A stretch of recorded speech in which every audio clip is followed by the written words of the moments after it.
start with side B. Life is but a dream. Should we fear bad dreams? And this will answer your question. Side B. This is from the Gemara in Brachot. Source number 1. Shmuel ki hava chaze chelma bisha. When Shmuel had a nightmare, chelma bisha means a nightmare. You hear? Amar, he said, should I be scared? Oh, he quoted Zechariah, v'chalomot hashav yidaberu. Fake news. Amazing. Zechariah says that chalomos speak lie. Can I just write that down 1 second? Fake news.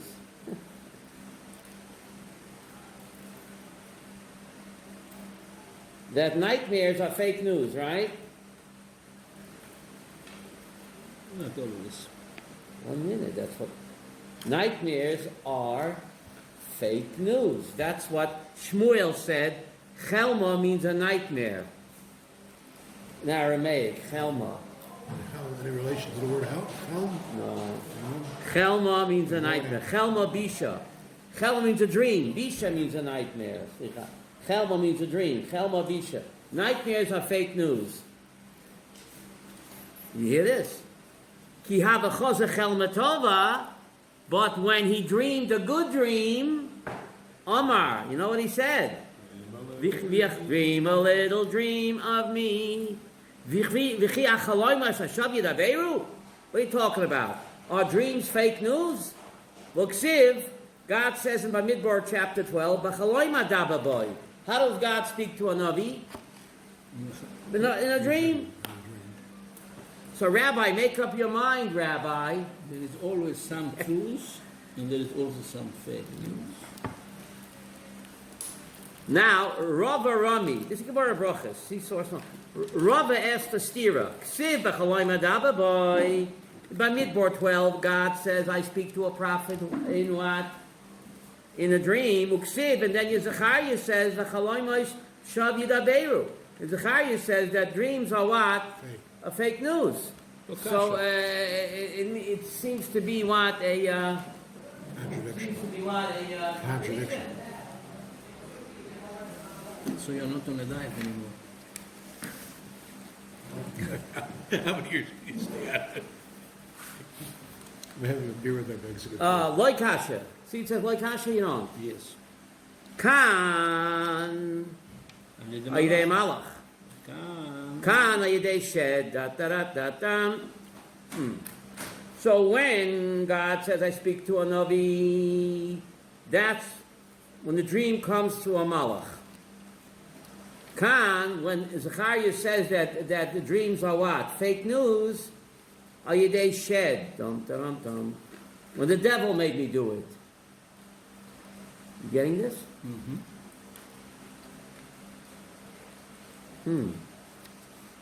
Pretty interesting, huh? You know, I made once a kasha to the Rebbe. Yeah. What dream I had. Oh, And he gave me an answer with the okay. references. So maybe you'll have an answer here too. Oh, I got an idea for a topic. Are nightmares fake news, or it's too vague? No, why not? Are nightmares fake news? No, but fake news are nightmares. It's also You like good. that topic? No? I don't know. They're both good. People won't understand. Or are bad dreams fake news? No nightmare. People would not. I think are bad dreams fake news? It's too vague. Because nightmare has many different connotations. Right. Are Bad bad dreams. dreams Not so fake news? Maybe that's better, right? I think it's better because nightmares have many different connotations. Right.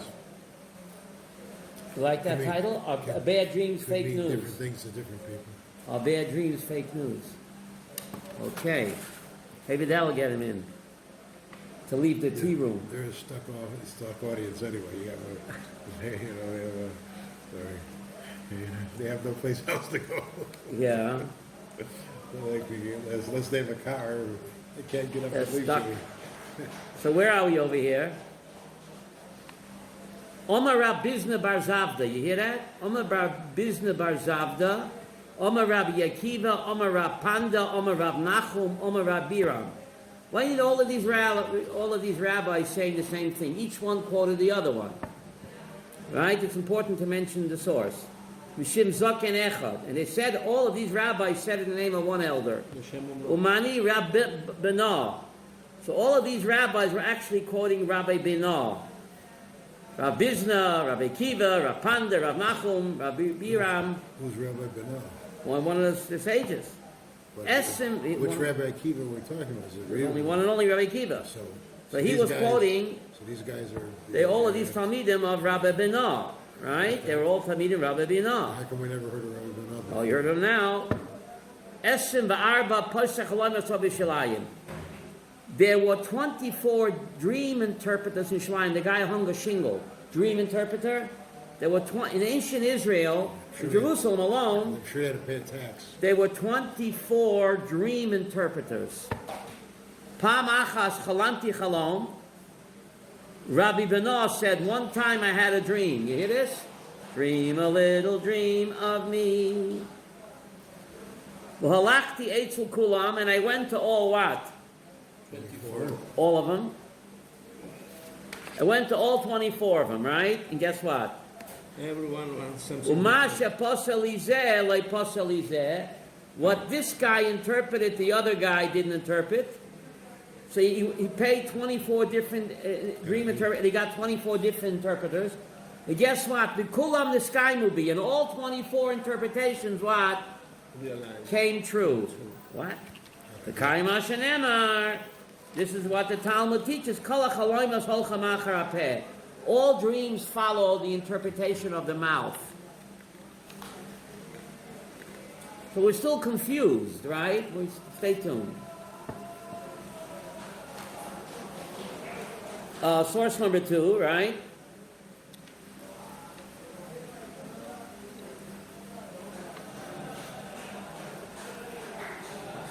Source number 2. Gemara in Brachos continues.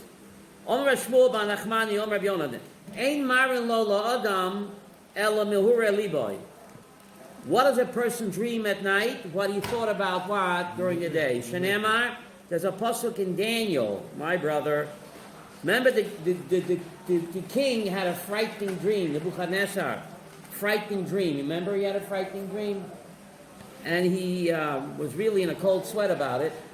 So Daniel said, Ant Malka, you, O great king, Rayonach. Rayon in Hebrew means what? Idea. But you see Hebrew and Aramaic are sister languages, because the word Rayon, they say in Hebrew means what idea, but it's actually an Aramaic word. Ant Malka, Almighty King. It's in English too. Idea. Right? Idea. Yeah. There's no difference. Rayon. Rayon, the Aramaic and Hebrew.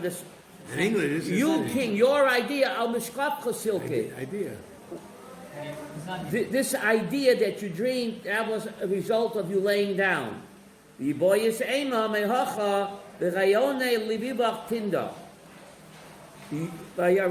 dream, your idea dream, it's your heart made it known to you.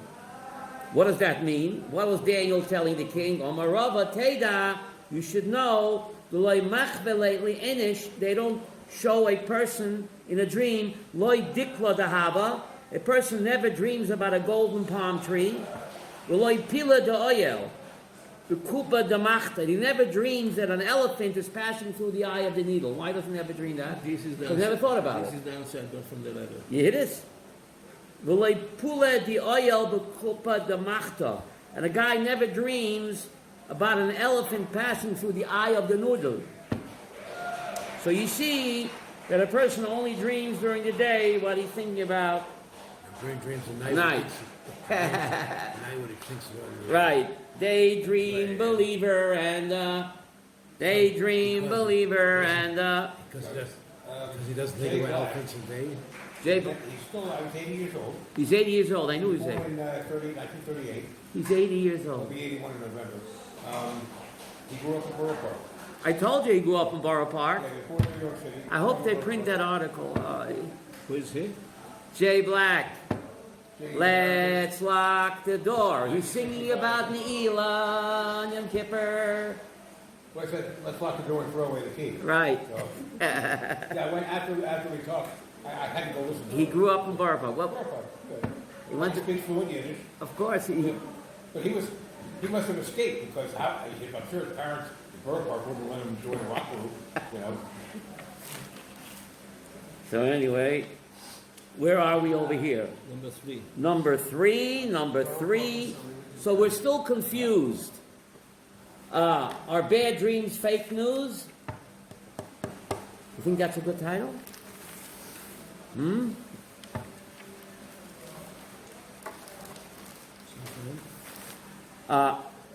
Okay, in source number 3. The Gemara in Brachos continues on this. Yisapra chalom vashe devari itoi. What does that mean? No, we start Yirmiyahu Chav Gimel. I didn't start in the beginning. I'm only starting. Yirmiyahu Chav Gimel. You see that? Hanavi asher Jeremiah 23. What does God tell him? Jeremiah the prophet, not the bullfrog. In chapter 23, Hanavi asher itoi chalaim. God says, the prophet which I am with him, chalaim yisapeh chalaim. He will tell over what? A dream which is true. Vashe devari itoi, which my word. No, I'm mixed up here. Hanavi ashita chalaim, a false prophet. You see, good thing you have the word false on the side. See, it says false on the side. What should we know? God is speaking to Yirmiyahu because during his time there were many false prophets who were prophesying in the name of God. So Jeremiah and the Jewish people were confused. Who is fake news and who isn't? Right. So God tells him, see it's quotation marks, Hanavi asher itach alayim, the prophet which the dream is his. In other words, he fabricates it, a false prophet, Yisapach alayim, he will tell over his dream. I didn't tell him to say it, he's fabricating it. That's why it's fake news. Right. But, see the word but there, Asher devari itoi, but the Navi, which my word is in him, Yidaber devari emet. God says, if I came to him with my word, and his words are emet. Obviously, that's the difference between emet and fake Okay. news. So Now, how do you tell the difference? They both tell the same story. One second. How do I know the difference? Ma leteven et habar. This is all part of the New Hashem. This is all part of the prophecy Jeremiah. Ma leteven et habar. What does the chaff, the stubble, the straw got to do with the bar? What does bar mean? The wheat, the grain. Can't tell us. So how do you tell the chaff from the wheat? The chima inyan bar v'teven etz chalom. So the Gemara asks, what is Jeremiah talking about? What does grain, wheat, got to do with stubble and straw? What does it got to do with the chalom? Rabbi Yochanan said, name of the Rashbi, Kishem shief shelabar v'loy teven, just like you cannot have grain. You can't have wheat grain below teven without what? Without the stubble, the stalk. So you cannot have a dream without even a true dream has to contain somewhat fake news. Exactly what the Rabbi Even a true dream, where do you think Rabbi got it from?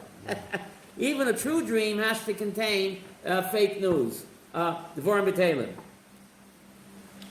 Omer Rab Brechia, Chaloim. A dream, even a true dream. Afal pi shemikzosa mitkayim, even though part of it will come true. Kulo yenim mitkayim, all of it can never come true. Minolan, the Yosef had a true dream, right? He said, the Shemesh and the Yereach and the stars are bowing down to me. Who's the Shemesh? His father. Who's the Yereach? His mother, but she was dead. So you see that even a true dream has to have some fake news there. Pretty amazing, huh? So we still don't know. Stay tuned for the punchline. Are we getting close? I think you're saying that there's some fake news,